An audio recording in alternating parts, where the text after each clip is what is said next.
जय भोलेनाथ। हम आज पहुंचे हैं आमेर के अंबिकेश्वर महादेव मंदिर। जी हाँ, आमेर का वो महादेव जी का मंदिर, भोलेनाथ का मंदिर, जिसका मुख्य द्वार गणपति विराजमान है। गणपति विराजमान है द्वार पर और वंदनवार यहाँ पर लगी हुई है। सबसे खास बात हम आपको दिखाएंगे कि ये एक ऐसा मंदिर है जहां कछावा वंश और शेखावत वगैरह इनके सबके जो राजपूत हैं, इनके कुल गुरु हैं, कुल देवता हैं, कुल देवता अंबिकेश्वर महादेव हैं। इसलिए यहाँ पर और भी सब लोगों की आस्था है, सब लोग आते हैं। लेकिन इसमें खास बात हम आपको दिखाएंगे कि अब की बार तकरीबन 15 वर्ष के लगभग हो चुके हैं। यह मंदिर नीचे स्थित है, जैसे ओंडा महादेव जिनको बोलते हैं। सीढ़ी दर सीढ़ी नीचे चलते जाएंगे और महादेव जी वहां पर शिवशिला के रूप में विराजमान है। शिवशिला, लेकिन बहुत ही चमत्कारिक रूप यह है कि यहां पर यह पूरी तरीके से जलमग्न हो चुका है। वर्षा काल में वर्षा इतनी अधिक हुई है और यह जल किसी प्रकार से वर्षा का ऊपर से आया हुआ जल नहीं है। वर्षा का ऊपर से आया हुआ जल नहीं है, यह जल है, यहीं पीछे सागर है। उस सागर का जल स्तर जैसे बढ़ता है, उसके साथ ही जो हमारे नीचे ओंडा महादेव हैं, शिवशिला जिस गड्ढे में विराजमान है, वहीं से उसका स्रोत है जल का, और वो जल आता है और पूरे परिसर में, पूरे मंदिर परिसर को जलमग्न कर देता है। ये मैं हमारे नवल जी से आग्रह करूंगा, वहां तक जल को दिखाएं जहां जहां जल भरा हुआ है। आप देखिए, चारों तरफ मंदिर परिसर में पूरा मंदिर परिसर जलमग्न है, चारों तरफ पानी ही पानी है। और यह पानी, आप आश्चर्य करेंगे कि उस समय राजा महाराजाओं के शासन काल में या प्राचीन समय में इतने सुदृढ़ मंदिर बनते थे तो उसमें उतनी ही कारीगरी देखने को मिलती थी और इंजीनियरिंग पूरी तरीके से देखने को मिलती थी। क्या कारण है कि इस वर्षा के जल को निकलने का कहीं से स्रोत नहीं छोड़ा गया? वहां के जो आर्किटेक्ट थे, क्या उनको पता नहीं था? लेकिन हम यहां पर संचार जगत के दर्शकों को बताना चाहते हैं कि यह जल ऊपर से गिरा हुआ जल नहीं है, वर्षा का भरा हुआ जल नहीं है। यह जैसे जैसे सागर का जल स्तर ऊंचा होता जाता है, उस ओंडा महादेव जो शिवशिला विराजमान है, शिवशिला के वहां से जल आता है और धीरे धीरे धीरे धीरे पूरे मंदिर परिसर को अपने आगोश में ले लेता है। जलमग्न हो जाता है पूरा मंदिर। हम आपको यहां दिखा रहे हैं जलमग्न मंदिर, पूरी तरीके से जलमग्न हो चुका है मंदिर। जहां भोलेनाथ के ऊपर की भाग में भगवान गणपति विराजमान है, वो गणपति अब यहां पर हैं। यहां पूजा की जाती है सीढ़ियों में। जहां हम मुख्य द्वार से सीढ़ियों तक आते हैं, वहां सीढ़ियों में गणपति की पूजा होती है और भोलेनाथ का शिवलिंग स्थापित कर रखा है, यहां उनकी पूजा होती है। यहां पर नंदी विराजमान है, इनकी पूजा होती है। जबकि हम आपको दिखाना चाहेंगे, नीचे से हमारे कैमरामैन दिखा रहे हैं, नीचे से देखो, गेट जहां बिल्कुल दिखा हुआ है, उस दरवाजे के नीचे भी तो ऊपर तक पानी भरा हुआ है। उसके दरवाजे के नीचे से हम सीढ़ी दर सीढ़ी उतर करके जाएंगे, तब जाकर के अंबिकेश्वर महादेव के दर्शन कर पाएंगे। आप यहां पर गुंबद देख रहे हैं, यहां खंबे देख रहे हैं, कितने पानी में डूबे हुए हैं। यह आश्चर्य है, यह बड़ा आश्चर्य है भोलेनाथ का। जो अब यह पानी तभी ही कम होगा, इसका जल स्तर जब ही कम होगा। कैसे कम होगा? जब सागर का जल स्तर कम होगा। जैसे जैसे सागर का पानी नीचे होगा तो ये ऑटोमेटिक पानी धीरे धीरे नीचे चला जाएगा और हम महादेव के दर्शन कर पाएंगे।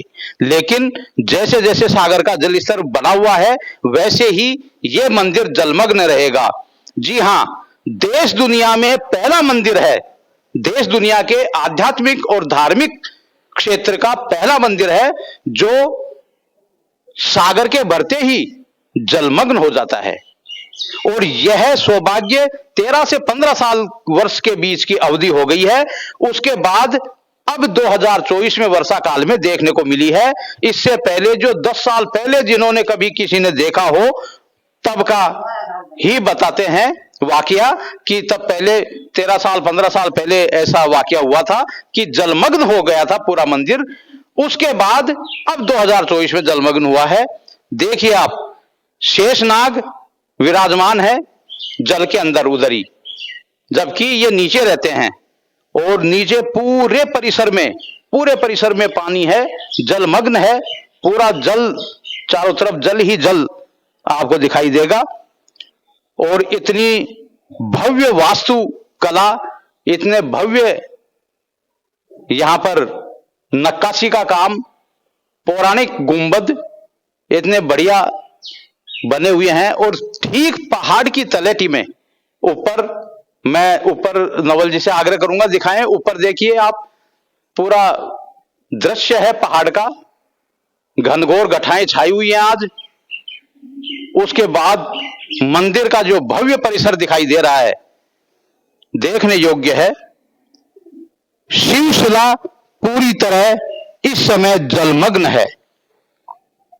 हम हमारे दर्शकों को दिखाना चाहते हैं और इसलिए अंबिकेश्वर महादेव मंदिर पहुंचे हैं कि हमारे दर्शक देख सकें कि कैसे हतप्रभ कर देने वाला वाकया यहां पर होता है। देश दुनिया में पहला मंदिर है जो जलमग्न हो जाता है। और मुख्य बात यह है कि वर्षा का ऊपरी जल नहीं आता, ये नीचे से जल आता है और स्वतः ही जल समाहित हो जाता है सागर में जाकर।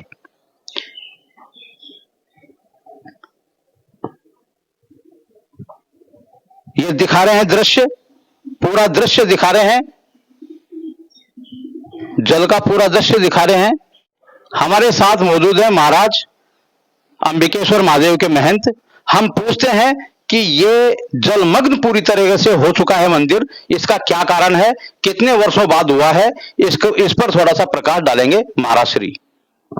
ये अभी ये जल जो आया नीचे से जलेरी में से, ये 11 साल बाद में आया है। 11 साल पहले भी आया था, लेकिन अभी क्या 11 साल बाद में आया है। और अभी ये थोड़ा 1 फीट का पानी कम हो गया वैसे, और लेकिन 2 महीने 4 महीने 5 महीने जब तक रहेगा जल। ये कहां से आता है महाराज पानी? ये जलेरी, जो अंदर जलेरी देखेंगे आप, जलेरी में से पानी आता है और जलेरी में वापस जाएगा। ये वापस कहाँ जाता है और कहां से आता है, इसका स्रोत कहाँ है? स्रोत तो अपन जमीन में ही से ही आता है। ये जलेरी में जो है नीचे है, तो उसी में से पानी आता है, उसी में जाता है।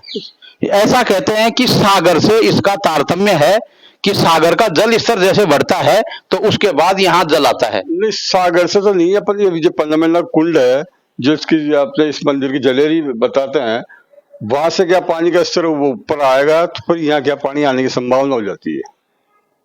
यहाँ पर सागर और पन्ना मीना का कुंड है पास में ही, तो पन्ना मीना का कुंड भी पूरी तरीके से भरा हुआ है। तो जल स्तर जैसे होता है तो भगवान अंबिकेश्वर महादेव की जो जलेरी है, जो ओंडा महादेव का रूप है, शिवशिला जहां पर विराजमान है, वहीं से जल का निकास है और वहीं जल वापस वहीं से तो आता है और वहीं जल वापस जाता है। तो अब कितना समय और लगेगा इस जल को वापस, और कब हम दर्शन कर पाएंगे भोलेनाथ के? अभी देखो, ये जो आपने सितंबर चल रहा, अक्टूबर नवंबर दिसंबर, ये ठंडे मौसम है। ठंडे मौसम में क्या पानी की कम पूर्ति होती है। अभी इस चक्कर में क्या पानी रहता तो अपन 2-3 महीने तो मान के चलो।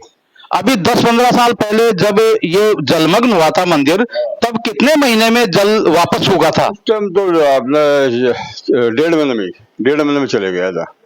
1.5 महीने में जल चले गया था अपना। पहले जब जलमग्न हुआ था मंदिर तब 1.5 महीने से 2 महीने के अंदर ये पूरी तरीके से सूख गया था और भोलेनाथ के दर्शन हुए थे। अब महाराज कहते हैं कि 2 से 3 महीने लग सकते हैं, क्योंकि शरद ऋतु आ चुकी है, पानी सूखता धीरे है, इसलिए 2 से 3 महीने में भोलेनाथ अंबिकेश्वर महादेव के वापस हम दर्शन कर पाएंगे। दर्शक जो हमारे भक्त हैं वो भोलेनाथ के वो दर्शन कर पाएंगे, ऐसा महाराज का कहना है। हम मंदिर श्रृंखला में आध्यात्मिक श्रृंखला में, सनातन संस्कृति को आगे बढ़ाने की श्रृंखला में आज अंबिकेश्वर महादेव पहुंचे हैं। आपको दिखाया जलमग्न महादेव को, आपने दर्शन किए। अधिक से अधिक इस चैनल को शेयर करें, लाइक करें और अगली वीडियो के लिए तैयार रहें। जय भोलेनाथ।